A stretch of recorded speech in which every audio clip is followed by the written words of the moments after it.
made it.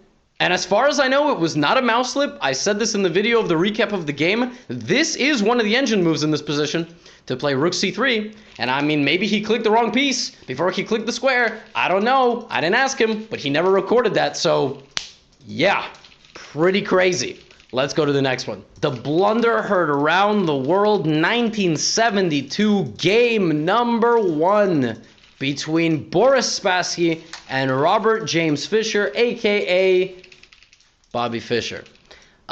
This was a crazy world championship. I highly recommend taking a look at my video. I made a video about this match. Yeah, absolutely wild stuff. And I'm just mildly distracted with something that just popped up on Twitter in the middle of recording. Anyhow, let's get into this game. Now, we're not going to analyze the whole thing. What we should analyze is from around the 20th move. Right around here. Why? Because it's a completely equal game. 2 pawns, 2 pawns, 4 pawns, 4 pawns. And the same pieces. Knight, bishop, dark squared bishop each. You plug this into an engine. It doesn't even give you an evaluation. It says, why are you still playing, stupid? Just offer a draw. Now, you can play on, and the way you would win this is to plant your pieces on more active squares, repel your opponent's forces by virtue of your pawn structure, bring your king at some point. Let's let them play it. King f1, king f8, yep, knight to e4, and they trade rooks. Now Bobby plays f6, knight d6, and his idea is he could be looking to get in here, potentially, right? But the truth is that white is just more active here. So after something like here, take, it's just, I mean, it's just a draw, right? So Spassky plays b5. And you would say, wait a minute, well, that can't be taken, but that can. That is a free pawn on h2. Yes, but it can't be taken.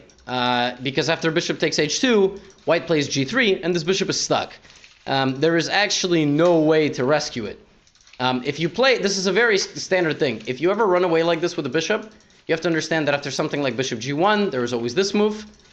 And then king f1, king h2, king g2. So if you're going to do this, you need to rescue your bishop with a flank pawn.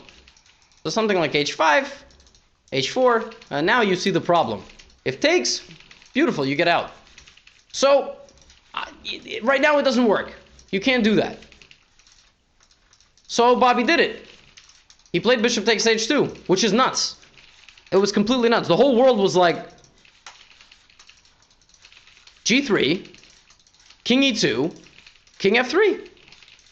His bishop is completely trapped. After something like hg3, fg3, I mean, that's literally it. His bishop is completely trapped. I mean, maybe he thought he was escaping and just forgot about this. I don't know. But as the game goes on, the bishop is won, and it's still a tough endgame to win. But when one guy has a bishop and the other guy does not, it makes the endgame significantly more winnable. So what Spassky needs to do is make black run out of moves. You see a guy with a king and pawns is going to have to, at some point, give your king the right of way, like exactly like this, and the king shoulders you away, you win his pawns, and all you need to do is remain with one pawn. That's not an A pawn, because if the color of the promotion square is not the same as your bishop with a flank pawn, it's a draw. But in this position, Robert James Fischer resigned. Now, if you know anything about this match, that was the only game that went this way. I think he may have lost one more game, but he won a lot of games, and he won the world championship. So this clearly woke him up, but wow. Bishop takes h2 in a completely symmetrical bishop and 6 pawns each endgame is pretty crazy that happens. But compared to some of the other stuff in this video, it's really not so nuts. All right, next one. This one might be the shortest one of the entire video. We're in the Netherlands. It's 1993. It's Anatoly Karpov with the black pieces, one of the best players of all time, and Larry Christensen, one of the greatest American players of all time. Super aggressive playing style, awesome player. And we have a Queen's Indian, Karpov's favorite. We have a3. So a3 prevents the bishop from coming to b4. It's an interesting variation, a little bit tricky to play with the black pieces. Bishop a6. So Karpov immediately goes for this, making white commit something, either the pawn, the knight, the queen, something. So he plays queen c2. Black plays back to b7, arguing that the queen is a little bit better placed behind this pawn. White plays knight c3 and is ready to play e4. So Karpov strikes in the center and then takes on d4 and plays knight to c6. I think knight c6 is a slight... I think this whole structure for black might be slightly inaccurate. I think they play bishop c5 nowadays, but knight c6... this is really the problem, is that if you take with the d-pawn, structure is symmetrical, bishop sucks.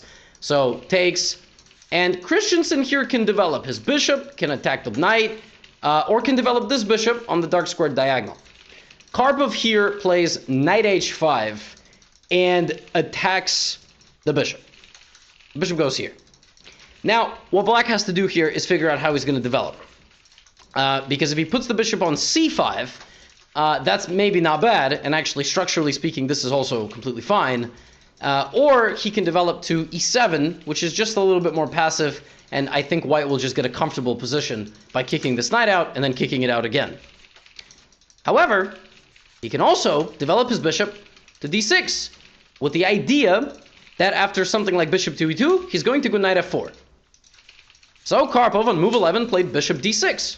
Okay, thank and you. probably anticipated that Christensen would be playing Took me, g3 like, to two prevent knight to tries, f4. man. That's But after hard. bishop d6, white wins the game with queen d1.